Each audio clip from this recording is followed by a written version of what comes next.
Hello, পরোটা বানানোর নাম শুনলেই ঝামেলা মনে হচ্ছে। পরোটা ঠিকমতো বানানো হচ্ছে না। অনেকেই বলেন পরোটা নাকি শক্ত হয়ে যায়, ফুলে না বা নরম থাকে না। পরোটা বেলতে গেলে লম্বা হচ্ছে না। পরোটা একটু লম্বা হলেও পরবর্তীতে সেটা আবার ছোট হয়ে যাচ্ছে। অনেকের অনেক কথা শুনেছি আমি, পরোটা ভালো মতো হয় না। তো আমার ভিডিওটা আপনি আজকে দেখলে আপনার পরোটা হবে একদম নরম, সুন্দর, মুচমুচে। চলুন তাহলে দেখে নিন আমি পরোটা কিভাবে বানাই। তো প্রথমে আমি ময়দা নিয়ে নিব। রাইস কুকারের যে পট রয়েছে সেই পট দিয়ে আমি 3 কাপ ময়দা নিয়েছি। পরিবারের সদস্য অনুযায়ী আমার 3 কাপই হয়ে যাবে। আপনার যতটুকু লাগবে ততটুকুই আপনি নেবেন। তারপর আমি এখানে সামান্য লবণ দিয়ে শুকনো উপকরণ দুটো মিশিয়ে নিলাম।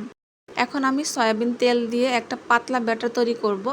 আপনারা এখানে কর্নফ্লাওয়ার বা ময়দা হাতের কাছে যেটা আছে সেটা দিয়েই তেলের সাথে মিক্স করে একটা পাতলা এরকম ব্যাটার তৈরি করে নেবেন, পরবর্তীতে কাজে লাগবে। তেলটা আমার পেঁয়াজু ভাজার তেল ছিল, তাই তেলের ভিতরে দানা কিছু বোঝা যাচ্ছে। এটাতে আপনারা আবার মনে করবেন না তেলের সাথে কি দিয়েছি। এখন অল্প অল্প পানি দিয়ে ময়দাটা খুব ভালোভাবে ডো তৈরি করে নিব। বেশি শক্তও না আবার অনেক বেশি নরমও না, দেখতে পাচ্ছেন এরকম।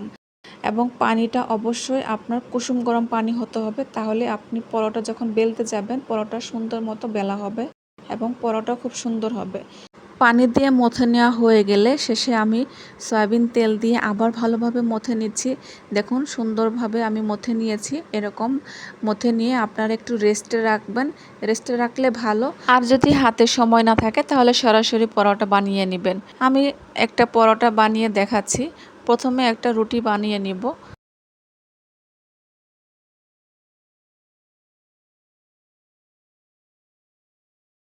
আমি রুটি বানিয়ে নিয়েছি। এখন এই রুটির উপরে প্রথমে যে পাতলা তেলের ব্যাটার তৈরি করেছিলাম সেই ব্যাটারটা পুরোটা রুটি আমি মাখিয়ে নিব। তারপর এর উপরে ময়দা অথবা কর্নফ্লাওয়ার যেটা আপনার হাতের কাছে আছে ছিটিয়ে দিবেন খুব ভালোভাবে। ছিটিয়ে তারপরে এটা ভাঁজ করে নেবেন। ভাঁজ করে আবার তেলে সেই ব্যাটারটা দিয়ে খুব ভালোভাবে মেখে নেবেন। মেখে এটার উপরে আবার ময়দা অথবা কর্নফ্লাওয়ার ছিটিয়ে দিবেন।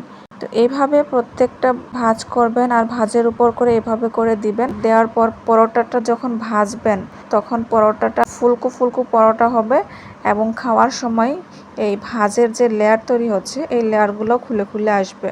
তো এই প্রসেসটা সবচেয়ে গুরুত্বপূর্ণ প্রসেস। এই প্রসেসটা মেনটেন করে পরোটা বানাবেন, দেখবেন যে পরোটা খুব সুন্দর হবে। তো আমি এইভাবে প্রত্যেকটা বানিয়ে নিব এবং সবগুলো পরোটা আমি বেলে নিব। বেলে তারপরে আপনাদের ভেজে দেখাচ্ছি। পরোটাটা এমনভাবে বেলতে হবে যেন অনেক পাতলা না হয়ে যায়। রুটিটা যেমন হয় রুটির থেকে সামান্য একটু মোটা হবে পরোটা। পরোটা আপনি আপনার পছন্দ মতো বেলে নেবেন, শেপ করে নেবেন। তবে মানুষের মাঝে যখন পরোটা উপস্থাপন করবেন তখন পরোটার শেপ মতোই তৈরি করার চেষ্টা করবেন।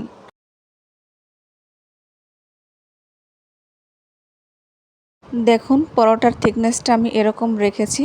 সবগুলো পরোটা আমি বেলে নিয়েছি। এখন আমি এক এক করে ভেজে নিব। দেখুন একটা পরোটা আমার অলমোস্ট ভাজা হয়ে গেছে। আমি এক পাশ লাল করে ভেজে নিয়েছি। এখন আমি অপর পাশ ভালো করে ভেজে নিচ্ছি।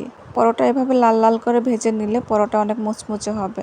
আমি আরেকটা পরোটা শুরু থেকে দেখিয়ে দিচ্ছি। প্রথমে পরোটাটা দিয়ে আপনি এক পাশ একটু ছেঁকে নেবেন, ছেঁকে উল্টিয়ে দিবেন। উল্টিয়ে অপর পাশও একটু ছেঁকে নেবেন। এখন আমি দেখেন আবার উল্টিয়ে দিলাম।